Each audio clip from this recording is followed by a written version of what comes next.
నమో భగవతే వాసుదేవాయ.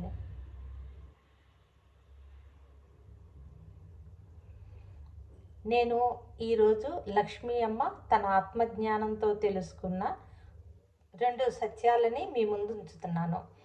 ఇప్పుడు మన సనాతన ధర్మంలో ఉండే విశిష్టత, మన జీవితంలో ఏ రకంగా మనం ఫాలో అవుతున్నామో, దీని వెనకాల ఉండే సైన్స్ ఏంటి, ఆధ్యాత్మికత ఏంటి అన్నది తెలుసుకుందాం. మనకి ఋషులు ఏం చేశారంటే వాళ్ళ ఆత్మజ్ఞానంతో ఆ రహస్యాలని మన జీవన విధానంగా కలిపారు. మీకు ఆ రెండిటి గురించి ఈరోజు వీడియో. అందులో మీకు తెలిసింది మంత్రాలు, యంత్రాలు. యంత్రము అంటే ఒక చక్రం లాగా. దాన్ని చక్రము అంటే మనం ఏం చేస్తామంటే ఒక చక్రం కించి మంచికి చెడుకి వాడతాము. ఇది ఋషులు పెట్టారు కాబట్టి వాళ్ళు ఎప్పుడూ లోక కళ్యాణం గురించి ఆలోచిస్తారు.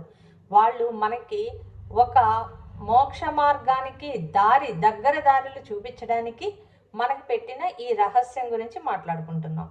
యంత్రము అంటే ఒక చక్రము అని చెప్తున్నాను. చక్రం అంటే ఒక దైవశక్తి తీసుకునే విధానం అన్నమాట.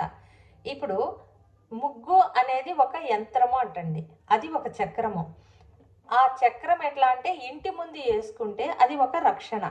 ఈ దైవశక్తిని తీసుకునే విధానాలు ఏంటంటే, మనం సూర్యుడి నుంచి అంటే మూలం నుంచి సూర్యుడికి వస్తుంది, సూర్యుడి నుంచి ఆ దైవశక్తి భూమికి చేరుతుంది, తర్వాత నక్షత్రాల నుంచి వస్తుంది, మనకి పంచభూతాల నుంచి వస్తుంది, గ్రహాల నుంచి దైవశక్తి వస్తుంది.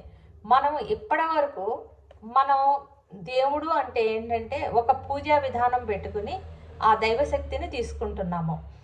నక్షత్రాల నుంచి భూమికి ఒక శక్తి దిగుతుంది, ఆ శక్తి ఎలా అసలు ఉంది అన్నది మనకు మర్చిపోయాము. అంటే నక్షత్రాలు ఓకే చాలా దూరంలో ఉన్నాయి అంతే, అంతవరకే తెలుసు. ఆ నక్షత్రాల నుంచి వచ్చే శక్తిని ఏ రకంగా మనం తీసుకోవాలన్నది మనకు తెలియదు.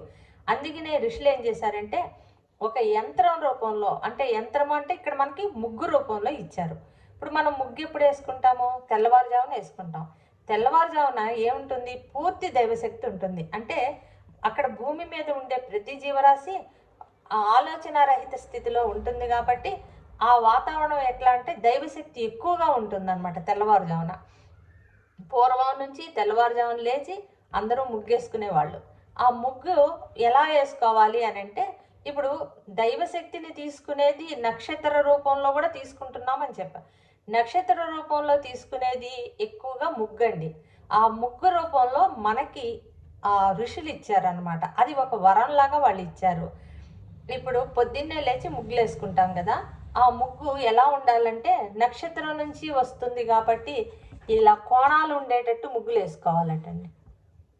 మీకు చూపిస్తున్నాను, ఇలాంటి ముగ్గులు వేసుకోండి.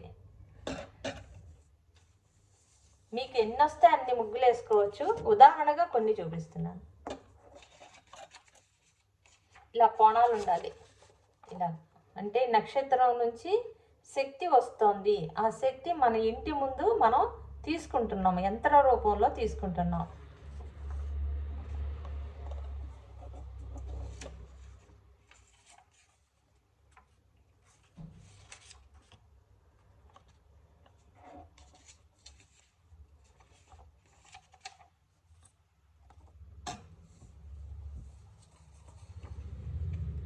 ఇక చూసారు కదా, ఇవి కోణాలు.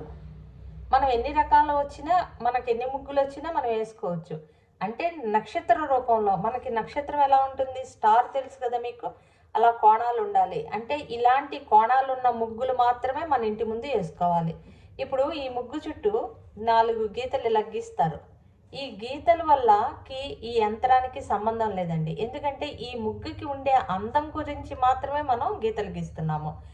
ఇప్పుడు ఇలాంటి ముగ్గులు మన ఇంటి ముందు వేసుకుంటే ఆ ఇంటిలో వాళ్ళకి రక్షణ అది, ఆ ఇంటిలో ఉండే వ్యక్తులకి రక్షణ. అప్పుడు ఒక వ్యక్తి ఆ ఇంట్లోంచి బయటికి వెళ్ళాడు అనుకోండి, ఆ ముగ్గు నుంచి వచ్చే శక్తి ఆ వ్యక్తికి రక్షణ కవచంలాగా ఉంటుందన్నమాట.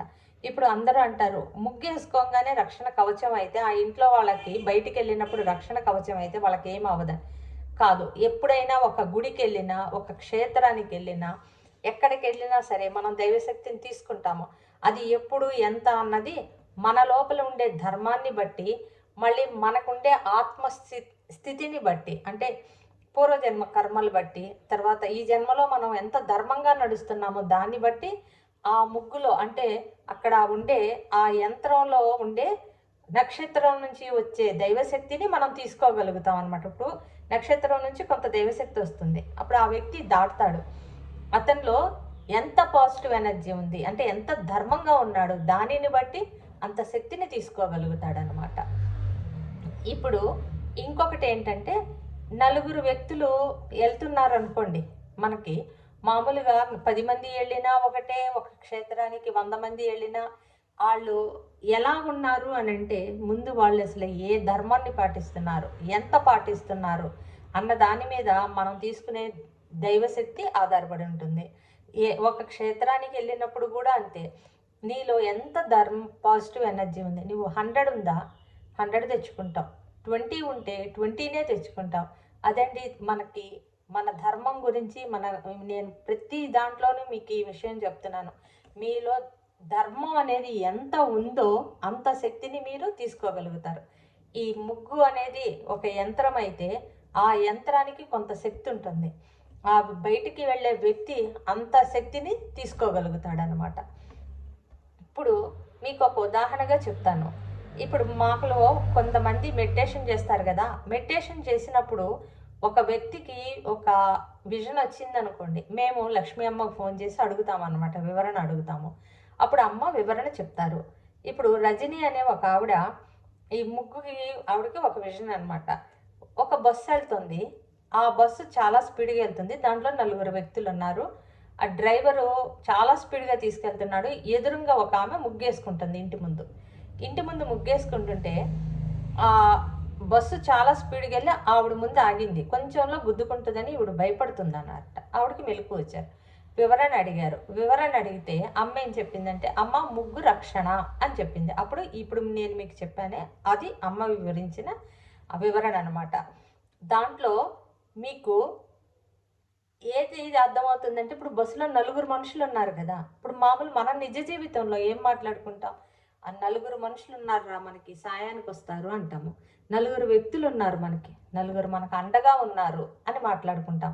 అంటే ఏంటంటే, ముగ్గు వేసుకున్న ఇంటికి 4 సాయంగా వస్తారు అని. అంటే దైవ సాయం అంత ఉంటుంది. 4 వ్యక్తుల్ని పంపిస్తారు అనమాట. దైవం 4 వ్యక్తుల్ని పంపిస్తుంది. ఆ దైవశక్తి ఎక్కడి నుంచి తీసుకుంటున్నాం? నక్షత్రం నుంచి తీసుకుంటున్నాం. అందుకని మీరు ఇంక నుంచి ఇలాంటి ముగ్గులు వేసుకోండి. ఇంకొకటి రెండోది చెప్తాను అని చెప్పాను, మామిడి తోరణాల గురించి. మామిడి ఆకులకి పాజిటివ్ ఎనర్జీ తీసుకునే శక్తి ఉంటుందంటండి. మామిడి తోరణం మనము ప్రతి ఇంటికి, పండగలకి, తర్వాత పూజలకి, ప్రతి శుభకార్యానికి ముందు మనం చేసేది మామిడి తోరణాలు కట్టుకుంటాం. పందిళ్ళకి మామిడి తోరణాలు కడతాం. అందుకని ఏంటంటే, ఆ మామిడి తోరణాల నుంచి కింద నుంచి వచ్చే మనుషులకి ఇక్కడ ఉండే బ్రహ్మరంధ్రం నుంచి మన నాడీ వ్యవస్థలోకి నెగిటివ్ ఎనర్జీ పోయి పాజిటివ్ ఎనర్జీ వస్తుందంట. అంటే ఇప్పుడు చూడండి, కొన్ని ఆలోచనలు, చెడు ఆలోచనలు తీసుకునే శక్తి, తీసేసే శక్తి మామిడాకులకు ఉందన్నమాట. అంటే ఆ నాడుల్లో మనకి ఉండే నెగిటివ్ని పాజిటివ్గా మార్చే శక్తి మామిడాకులకు ఉంటుంది. తర్వాత మామిడాకుల నుంచి వచ్చే తరంగాల వల్ల కూడా అక్కడ ఆ ప్లేస్లో పాజిటివ్ ఎనర్జీ క్రియేట్ అవుతుందంటండి. ఇప్పుడు మామిడి తోరణాల నుంచి కింద నుంచి వచ్చాము, ఒక పెళ్ళికి వెళ్ళామనుకోండి, 2 వ్యక్తుల మధ్య ద్వేషం ఉంది అనుకోండి, లేకపోతే ఆ పెళ్లి చేసే వ్యక్తి మీద ద్వేషం ఉందనుకోండి, అప్పుడు వీళ్ళు ఏమనుకుంటారంటే, కష్టపడి సంపాదించాడు, చేసుకుంటున్నాడు, ఎంత కష్టపడ్డాడో, ఏ జన్మలో పుణ్యం చేసుకున్నాడో, ఏ జన్మలో ఎంతమందికి దానం ఇచ్చాడో, అందుకనే ఇంత ఆస్తి సంపాదించాడు, అలాంటి ఆలోచనలు వస్తాయి. లేకపోతే ఒక వ్యక్తిని చూసి ఇప్పుడు ఎందుకులే దాని గురించి మాట్లాడుకునేది, తలుచుకునేది, కొంచెం సేపు సంతోషంగా ఉండి వెళ్ళిపోతే అయిపోలా, అట్లాంటి ఆలోచనలు వచ్చి వాళ్ళకి అక్కడ పాజిటివ్గా థింక్ చేసి కొంచెం సేపు సంతోషంగా ఉండి వాళ్ళు వెళ్ళిపోతారనమాట. ఇప్పుడు అదే పూజా కార్యక్రమాలకు వచ్చామనుకోండి, మనం ఏమనుకుంటామంటే, ఒక పూజకి వచ్చామనుకో, అప్పుడు మనం రూపాయి సంపాదిస్తున్నాం అనుకోండి, ఒక పావలా దాచుకుందాం, అంటే 1 రూపీలో ఎంతో ఒక ఎంత దాచుకుని కొంత అమౌంట్ దాచుకుని ఇది చేసుకుందాం, సమకూర్చుకుందాం అంటారు. అంతేగాని 1 రూపీ సంపాదించేవాడు 1 క్రోర్ గురించి ఆలోచించాడు కదా. అంటే అతని ఆలోచన ఎలా ఉంటుంది, ధర్మంగానే ఉంటుంది. తర్వాత ఒక మంచిగా కొంతమంది ఏంటి, ఇంతవరకు భగవంతుడు నీ దయ వల్ల మేము ఇలాగ ఉన్నాము, నువ్వు మమ్మల్ని కాపాడు, రక్షించు, అట్లా అనమాట. ధర్మబద్ధంగా ఉండే కోరికలు ఉంటాయి, లేకపోతే భగవంతుడిని రక్షించమనే కోరికలుగా ఉంటాయి. చెడుకు అనేది ఒక పూజ దగ్గరికి వచ్చినప్పుడు ఎవరూ కోరుకోరు. అలాంటి శక్తిని ఇచ్చే గుణము మామిడాకులకు ఉంది. తర్వాత అక్కడ ఉండే వాతావరణాన్ని పాజిటివ్గా మార్చే శక్తి కూడా ఆ మామిడాకుల నుంచి వచ్చే తరంగాలకు ఉందండి. అందుకనే మామిడి తోరణాలు మనం కట్టుకుంటాము. ఇంకా మీకు మామిడి తోరణాల గురించి చెప్పాలన్నా, మామిడాకుల గురించి చెప్పిన ఒక పూజలో కలశంలో కూడా మామిడాకులు పెట్టుకుంటాం. ఎందుకంటే ఆ భగవంతుడి శక్తిని పెంచుకోవాలి, ఆ పాజిటివ్ వైబ్రేషన్ పెంచుకోవాలని మనం కలశాలకి పెట్టుకుంటాము. అన్నీ మీకు తెలుసు. శుభకార్యాలు అంటే మామిడాకులు లేనిదే మనకి అవ్వదు. అంటే ఈ పూజకి మామిడాకులు ఉండాలి అనేది విధానం వెనకాల ఇంత ఆధ్యాత్మిక చింతన కూడా ఉంది. ఆధ్యాత్మికత అనేది మన జీవితంలో ఒక భాగంగా చేశారు ఋషులు. వాసుదేవాయ.